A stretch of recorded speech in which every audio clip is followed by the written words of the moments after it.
Good morning dear students. आज बहुत ही मैं उत्सुकता के साथ ऑनलाइन क्लासेस में आप लोगों से रिलेटेड है। डियर स्टूडेंट्स, किसी भी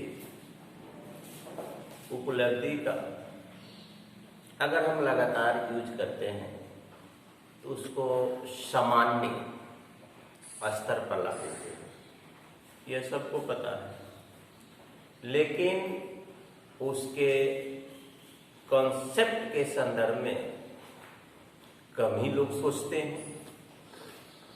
जैसे आपको पता है कि सूर्य प्रत्यक्ष या अप्रत्यक्ष रूप से ऊर्जा का एक विशाल स्रोत है, लेकिन क्या आपने कभी सोचा कि आखिर सूर्य इतनी बृहद मात्रा में सौर ऊर्जा का प्रोडक्शन किस प्रकार और कब से और कब तक करते रहेगा? डियर स्टूडेंट्स, सबसे पहले तो हम लोग इम्पोर्टेंस ऑफ द सौर energy in our daily life, पहले इसके संदर्भ में कुछ हम लोग चर्चा कर लें, उसके बाद हम विषय वस्तु पर आते हैं। डियर स्टूडेंट्स, सौर ऊर्जा का इतना इम्पोर्टेंस है, स्टेप बाय स्टेप अगर कहा जाए, सौर energy is a life, light is a life, शायद यह सब व्यापक सत्य होगा। इसमें कहीं कंफ्यूज आप नहीं डाल सकते। तो डियर स्टूडेंट्स, आज जो प्रोड्यूसर्स हैं, ग्रीन प्लांट है, फोटोसिंथेसिस हमारे सन के उपस्थिति में हम लोगों को जो डाइट प्राप्त होता है ड्यू टू सौर एनर्जी, कोयला, पेट्रोलियम, प्राकृतिक गैस, इन सबों का जो फॉर्मेशन हुआ ड्यू टू सनलाइट, उस पर प्रेशर और टेम्परेचर, पृथ्वी का प्रेशर और उसका टेम्परेचर पड़ते हैं। अगर वाटर साइकिल की बात लेते हैं, एलिमेंट साइकिल की बात लेते हैं, रेडिएशन का बात लेते हैं, बीजों के जर्मिनेशंस का बात लेते हैं, साइक्लोन का बात लेते हैं, एंटी साइक्लोन के बारे में आप थिंकिंग करते हैं, फ्लूइडिटीज ऑफ द एयर्स, अगर हवा के बहने की भी बात करते हैं, सबका एक ही मूल मंत्र है सौर एनर्जी।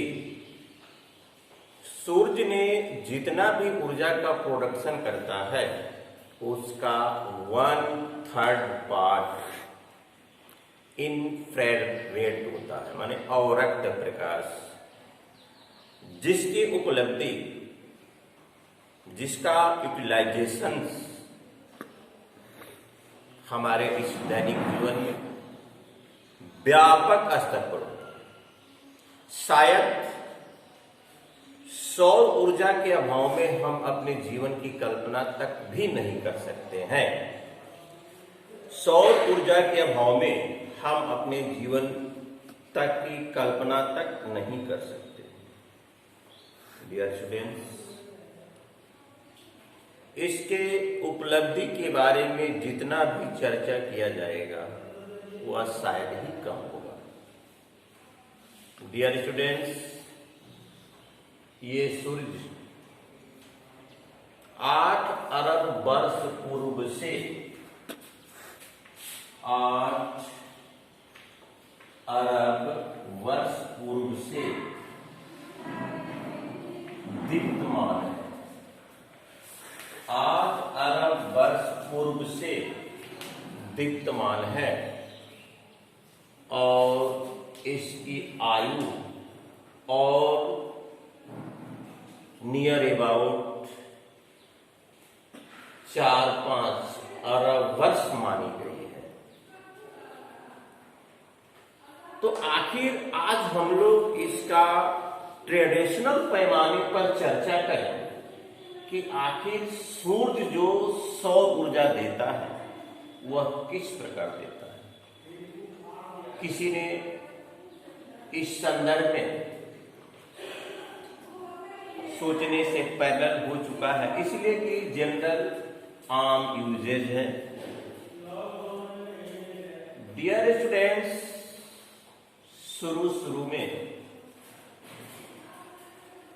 सूर्य के संदर्भ में यह मान्यता थी, शुरू में प्रारंभिक दौर में, अभी हमारा टेक्नोलॉजी का विकास काफी पीछे था, मानव सभ्यता भी काफी पीछे थी।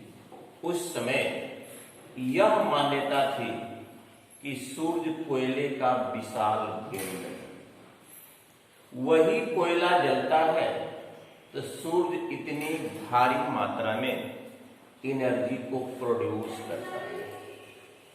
लेकिन यह मान्यता, इस मान्यता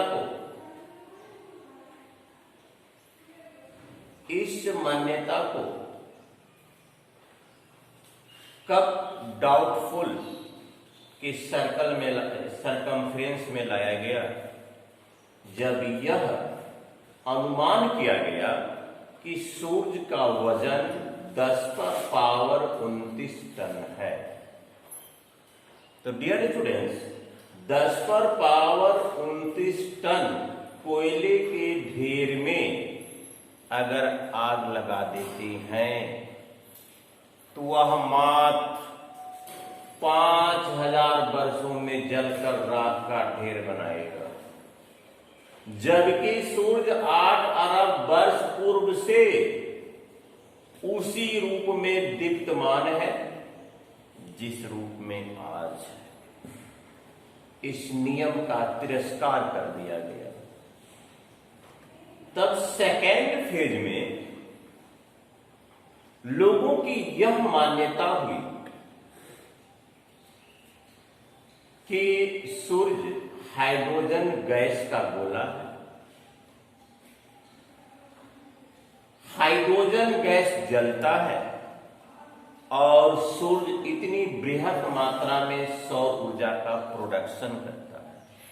तो डियर स्टूडेंट्स, सूर्य के क्रोड में ऑक्सीजन गैस नहीं, हाइड्रोजन को जलने के लिए ऑक्सीजन चाहिए, तो सूर्य के क्रोड में ऑक्सीजन गैस नहीं। यदि मान भी लिया जाए लेटली कि ठीक है, हम यह मान लिया कि सूर्य के क्रोड में ऑक्सीजन उपलब्ध है, तो हाइड्रोजन ऑक्सीजन के साथ जलकर इतनी बृहद मात्रा में सौर ऊर्जा का प्रोडक्शन नहीं दे सकता है। इस नियम का भी तिरस्कार कर दिया गया। फाइनली जो वर्तमान समय में हम लोग जिसे अवलोकन करते हैं, एक सर्टिफाइड रूल की संज्ञा देते हैं, एक सर्टिफाइड थ्योरी की संज्ञा देते हैं, इस दोनों भ्रम हमारा जर्मन मूल के वैज्ञानिक हेंस बेथे, जर्मन मूल का वैज्ञानिक हेंस बेथे ने 1939 में कहा कि सूर्य के क्रोड का टेम्परेचर 40 लाख डिग्री सेल्सियस होता है। सूर्य के अंतरंग का टेम्परेचर, इंटरनल पार्ट का टेम्परेचर 40 लाख डिग्री सेल्सियस होता है। उसमें अनगिनत हाइड्रोजन परमाणु अति तीव्र वेग से चक्कर काटते हैं, अति तीव्र हाई स्पीड वेलोसिटी से वह चक्कर काटते हैं। चक्कर काटने के सिलसिले में दो हाइड्रोजन मिलकर हाइड्रोजन के नाभिक में एक प्रोटॉन और एक ही ऑर्बिट है जिस पर एक इलेक्ट्रॉन ट्रेवल्स करता है। दो हाइड्रोजन मिलकर हीलियम के एक नाभिक को तैयार करता है। दो हाइड्रोजन मिलकर हीलियम के एक नाभिक को तैयार करता है। तो डियर स्टूडेंट्स, टेम्परेचर अधिक होने के कारण आउटर मोस्ट का जो इलेक्ट्रॉन है, जिसे संयोजी इलेक्ट्रॉन कहते हैं, वह डिस्ट्रॉयड हो जाता है, वह अस्तित्व में नहीं रह जाता है, जिसके कारण दो हाइड्रोजन मिलकर जब हीलियम के एक नाभिक को तैयार करते हैं, तो हीलियम के नाभिक को तैयार करने के सिलसिले में हाइड्रोजन के द्रव्यमान में क्षति होती है। वह क्षति डियर स्टूडेंट्स, आइंस्टाइन का सूत्र E बराबर mc², E quantity of energy, mass of atom, C बराबर वेलोसिटी ऑफ लाइट। इस फॉर्मूला के तहत 1 ग्राम परमाणु के क्षति से आइंस्टाइन ने कहा था कि 2500 टन कोयला को इकट्ठा कर दीजिए, 2500 टन कोयला को इकट्ठा कर दीजिए और आप उसमें आग लगा दीजिए। 2500 टन कोयला को जलाने से जितना ऊष्मा उत्पन्न होगा, उतना ऊष्मा केवल 1 gram harassment of mass of hydrogen के 1 ग्राम द्रव्यमान के क्षति से 2500 टन कोयले को जलाने से जो ऊष्मा का प्रोडक्शन होगा, वह केवल 1 ग्राम परमाणु के क्षति से होगा, जैसा कि आइंस्टाइन ने कहा। तो आइंस्टाइन ने पहले के 2 सिद्धांतों को भ्रामक बताया और उसको सदा के लिए कहा कि भाई, ये सिद्धांत आपके युक्ति संगत नहीं है, उसकी मान्यता हटा दी गई। आज के डेट में यही सिद्धांत विश्वसनीय है कि हाइड्रोजन के क्रोड में टेम्परेचर अधिक होने के कारण हाइड्रोजन परमाणु अति तीव्र वेग से चक्कर काटते हैं। चक्कर काटने के सिलसिले में 2 हाइड्रोजन परमाणु मिलकर हीलियम के एक नाभिक को तैयार करते हैं और हीलियम के नाभिक को तैयार करने के सिलसिले में हाइड्रोजन के द्रव्यमान में क्षति होती है। वह क्षति E बराबर mc² आइंस्टाइन के फॉर्मूला या सिद्धांत के आधार पर सौर ऊर्जा का प्रोडक्शन होता है। आइंस्टाइन ने यह भी कहा था कि 1 ग्राम परमाणु के क्षति से कितना सौर ऊर्जा का प्रोडक्शन होगा, 2500 टन कोयले को इकट्ठा करके उसमें आग लगा देने से जो हीट प्रोड्यूस होगा उसके बराबर होगा। चलिए स्टूडेंट्स, सौर ऊर्जा का एक व्यापक उपयोग, चाहे वो फोटोसिंथेसिस हो, किरोसिन हो, डीजल हो, पेट्रोल हो, कोल हो, मेथेन हो, CNG हो, LPG हो, साइक्लोन हो, एंटी साइक्लोन हो, हवा का बहाना हो, साइकिल चक्र हो, एलिमेंट साइकिल्स हो, सी विंड हो, या आपका ये जो स्थल समीर कहते हैं, लैंड विंड कहा जाए, ये सब कुछ जो कुछ भी आप देखें, बीजों का जर्मिनेशन हो, हम लोगों के लिए समान टेम्परेचर देना और रक्त प्रकाश का सूर्य से पृथ्वी पर आना, सूर्य पृथ्वी उसको रेडिएट करती है, फिर वह पृथ्वी को, क्लाइमेट को, इन्वायरमेंट को गर्म करती है, जिसके कारण सभी जीवधारियों को समस्थायित्विकी के एडेप्टेड टेम्परेचर मिलता है, जिसके कारण पृथ्वी जैसे ग्रह पर यह आपका मतलब कि एक सारे भौगोलिक कारण उपलब्ध करता है एक लिविंग थिंग के लिए। डियर स्टूडेंट्स, आज के ये हमारे कॉन्सेप्ट में ये आपको सदा के लिए ये क्लास 10th का विषय वस्तु है।